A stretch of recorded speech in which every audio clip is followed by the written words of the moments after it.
Hey, it's Emily Adler, the Buttery Babe, coming today from my kitchen.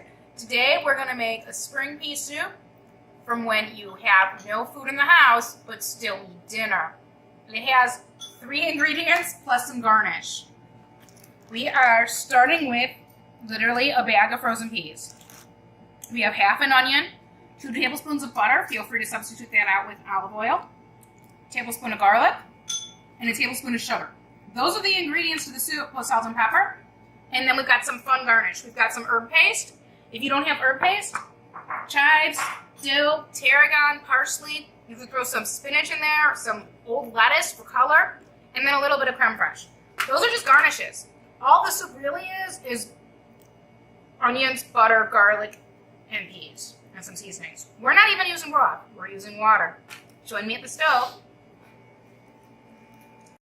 In a saucepan or a soup pot, over medium, you're going to put in the 2 tablespoons of butter. Let that melt for a second.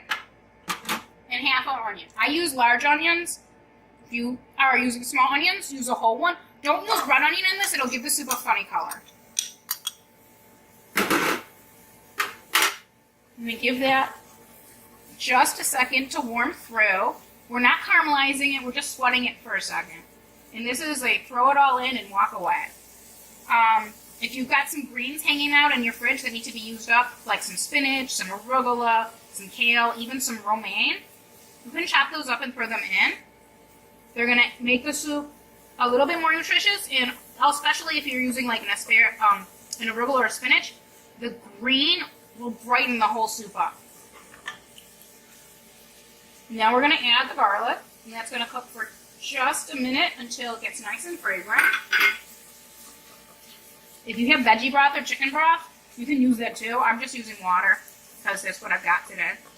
Fun fact, Camera Girl is allergic to all poultry and all fish. So often you'll see my recipes are vegetarian because she can't really eat a lot of stuff. But we still love her. And now I'm literally opening up a bag of frozen peas and putting them in the pot.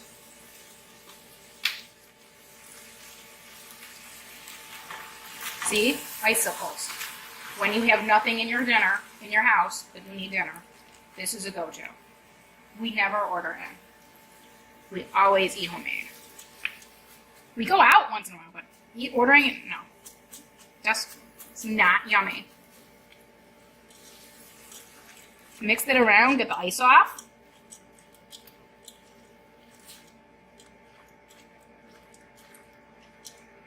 Now we're going to put in a tablespoon of sugar. It's going to make that taste a little bit more like summer. Good pinch of salt. If you're using a broth, use a little bit less salt because it's already got some. And then, of course, my trusty pepper mill. I like a fresh ground black pepper. If you're particular about spots of pepper in your food, use a white pepper. It's black pepper that's been peeled a little bit more. But since we're only eating what we have on hand, which is half an onion and a bag of peas, let's not be fancy. Mix it all up. And then we're going to add 3 cups of water.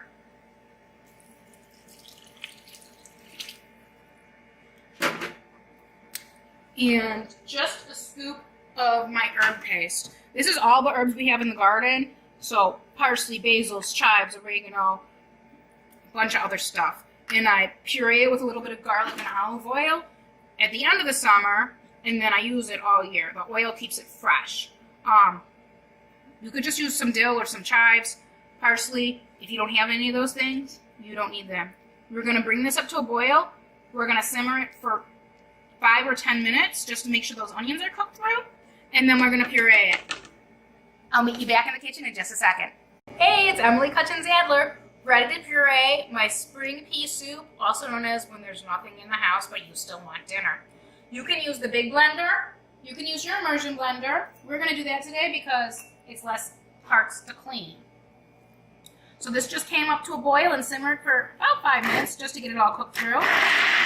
We're going to use the immersion blender today. Again, it's less parts to clean. So you're going to start it in little spurts to get it going. And then once it goes, you can get it bit. It will be silkier if you use the blender right now. I just kind of want dinner. So this soup is gluten-free and can be made vegan by using olive oil instead of the butter. But I am the buttery babe and I do love my butter. Okay. So now, let me just get the little pea bits off. If you did want to make this a more nutritious meal, like, you know, with a protein source, I would poach an egg and float that on top. Or you could also make a little crostini and spread it with some goat cheese and float that, and have that with it as well. But we'll stay simple for right now. So, beautiful soup. See, it's a nice bright green. It'll be even brighter if you put in some spinach or arugula, if that's what you've got hanging around that needs to get used up.